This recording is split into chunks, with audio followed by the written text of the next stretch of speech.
Well, let's stay with those political killings and crime in KwaZulu-Natal with human rights activist and violence monitor Mary De Haas. Mary, good evening. Thank you so much for your time.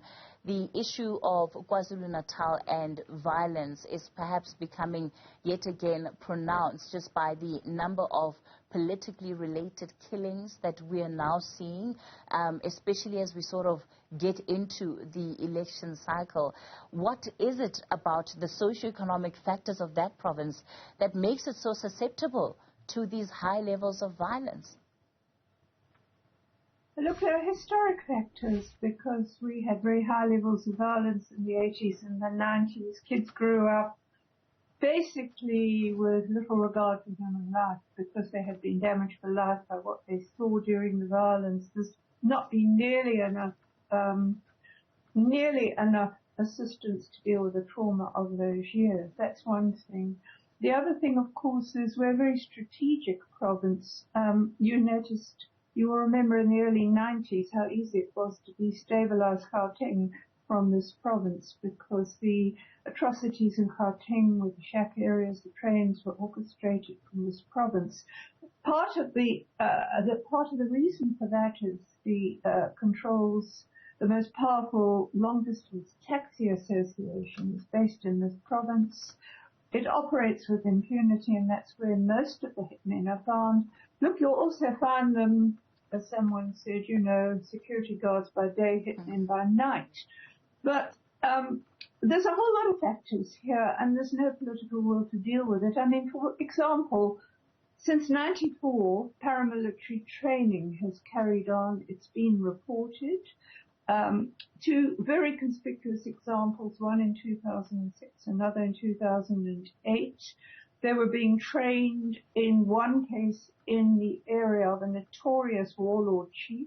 In the other area up at the Mlaba camp, they were being trained by a former KwaZulu police hitman in front of the police. We have pictures. These were reported. Nothing was done. Kids are lured sometimes for this training. Oh, we're going to give you jobs. They get there and they find it's not about jobs. And that's what happened in Ulundi. Now, the last one to do that was a man called Ndaba. And he was charged, and that case has disappeared. So you've got a security industry as well, which is not nearly well enough regulated. And you don't have to take my word for that. Look at the report put up by Professor Sandy Africa's panel.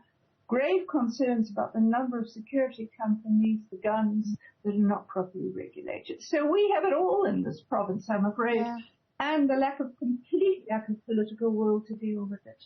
And I'll tell you, it gets worse, because these hitmen plan to kill witnesses and even the police investigators from prison. I could give you, I don't want to mention it now, but I know of cases. One of them is Cleveland's. Another case where we know that the convicted hitmen probably, and they're in prison, but you see, these networks also operate through prison gangs. Mary, so it's bad. Yeah. When we take a look at sort of extensive work, at least, that could have contributed quite significantly in terms of shedding light on the problem of violence, but also trying to, uncover these criminal networks, was really the Moerane Commission. To date, do you feel that anything significant has been done coming out of the recommendations of that commission that would have at least left the province in better state? No, nothing was changed. I mean, look, basically what the Moerane Commission said just confirmed with what a lot of us been saying. And the problem, of course, is, and I think I don't need to go on about this now, my views are well known, the Political Killings Task Team is unconstitutional, it's controlled by a minister, it's opaque, it's achieved very, very little. It gobbles up a lot of money. I mean, it would be much better to stick. We don't know. In fact, one of the main early cases the team solved were members of Hawks. And when there was an attempt at political interference, that is the six life sentences given to Ntuli, who's accused number 5 now. And when it was seen that the effective police were withdrawn from the investigations, So we don't know. As I said, it's a waste of money. It should be dismantled. We should.